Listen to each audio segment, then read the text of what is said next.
उत्तर प्रदेश की राजनीति में जब भी सत्ता का सवाल उठता है तो सबसे पहले शब्द आता है जाति।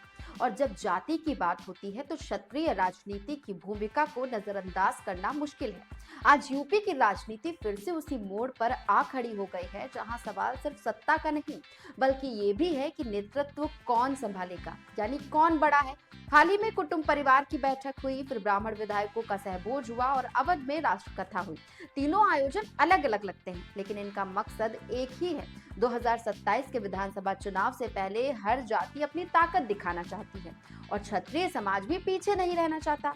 यूपी की वर्तमान विधानसभा में 403 विधायक हैं। इनमें से 52 ब्राह्मण और 49 ठाकुर हैं, यानी क्षत्रिय विधायक हैं। मतलब हर चौथा विधायक ब्राह्मण या क्षत्रिय है। इसलिए सत्ता की राजनीति में इन दोनों जातियों की भूमिका बहुत महत्वपूर्ण है। यही वजह है कि क्षत्रिय नेताओं को एकजुट करने के प्रयास लगातार बढ़ रहे हैं, लेकिन असली चुनौती उनकी आपसी होड़ है। कभी राजा भैया और बृजभूषण सिंह की तुलना होती है तो कभी अभय सिंह, धनंजय सिंह और ब्रजेश सिंह का नाम चर्चा में आता है। हर नेता खुद को बड़ा साबित करना चाहता है। इसी बीच गोंडा से भाजपा नेता बृजभूषण सिंह का बयान सुर्खियों में आया है।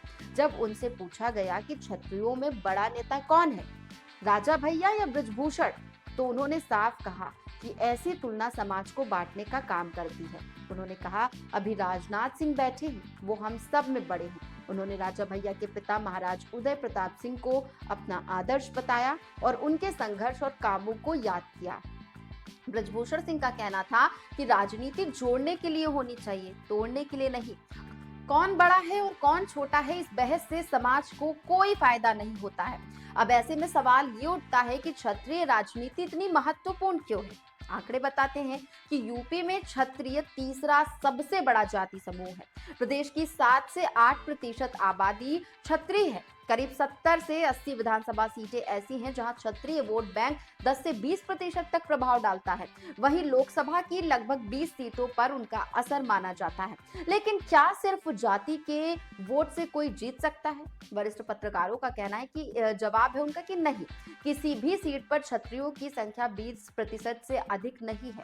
बाकी 80% वोट अन्य जातियों के हैं, यानी जीत के लिए सर्व समाज का समर्थन जरूरी है। इतिहास भी यही दिखाता है। यूपी से निकलकर प्रधानमंत्री बने वीपी सिंह और चंद्रशेखर सिंह दोनों क्षत्रिय थे, लेकिन उन्होंने कभी जाति की राजनीति नहीं की। वीपी सिंह ने मंडल कमीशन लागू कर पिछड़ों को हक दिया। चंद्रशेखर समाजवादी राजनीति के प्रतीक बने। इसी तरह राजनाथ सिंह भी क्षत्रिय हैं, लेकिन उनके ऊपर कभी ठाकुरवाद का ठप्पा नहीं लगा।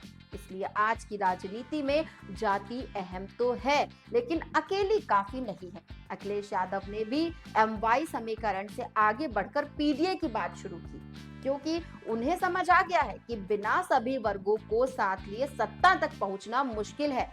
अब बात राजा उदय प्रताप सिंह की। बृजभूषण सिंह ने उन्हें आदर्श बताया। आज भी कुंडा में लोग उन्हें राजा साहेब कहकर पुकारते हैं। उन्होंने पर्यावरण संरक्षण, शिक्षा और समाज सेवा में कई काम किए हैं।